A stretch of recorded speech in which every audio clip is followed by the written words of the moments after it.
joining us for 420 Spots News in 420. I'm Sweet Lady Jane. I'd like to start things off today with an update on legislation that's been brewing in the state of Colorado. Now, the state Senate has passed House Bill 1284. The new medical marijuana regulations outlined in the bill await a final vote in the House before it reaches the governor to be signed. That vote is expected Tuesday.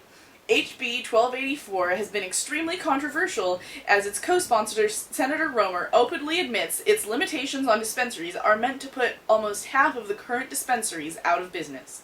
So far, the bill has kept provisions for grow locations to remain secret, despite objections by State Attorney General John Suthers, who states that people have the right to know if their neighborhood is a grow operation, much like pharmacies and banks operate from a known location. Patients' advocates argue that the bill does not just crack down on the flood of new medical marijuana business opening in Colorado, it makes it much more difficult for patients to get the best medicine possible by limiting the number of times a patient can change caregivers or dispensaries in a year, and limiting the amount of medicine a dispensary can obtain from grow operations outside the dispensary or collective. Sponsors Chris Romer and Nancy Spence even shot down an amendment to their bill that would make chronically ill patients exempt from paying taxes on medical marijuana, something that other medicines are exempt from in the state of Colorado. In Michigan, Detroit activists handed in over 6,000 signatures in support of a citywide initiative to legalize the possession of less than 1 ounce of marijuana by anyone aged 21 and up. The Coalition for a Safer Detroit, which organized the signature drive under the direction of Tim Beck, comments that over 1,500 people were arrested for simple marijuana possession in the city last year.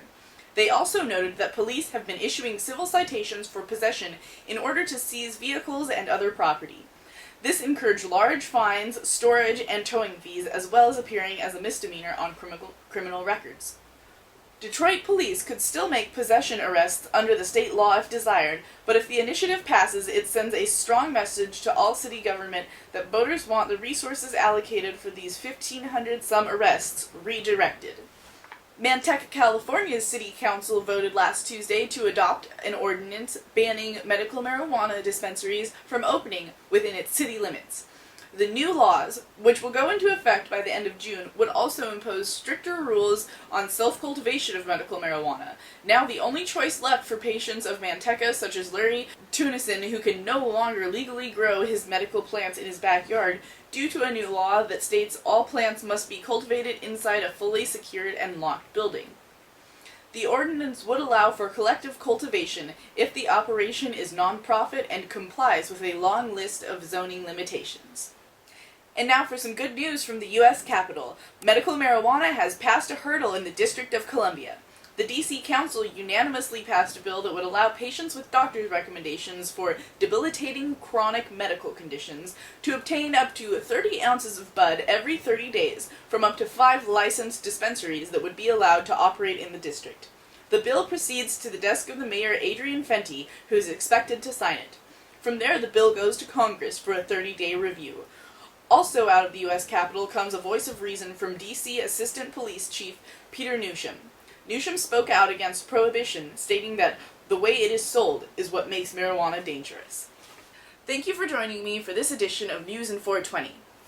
Now, if you hadn't noticed, all the stories that I brought to you today were about the legislative process, either city or statewide, and I would just like to urge everybody to go out, maybe find a chapter of NORML or MPP, just search what's around locally on the web, get out there, collect signatures, start an initiative, start a chapter of NORML, Students for a Sensible Drug Policy in your area if there's not one already. Let your voice be heard, because we're all there is. If you're listening to this right now, you're a perfect candidate for helping our marijuana laws be reformed.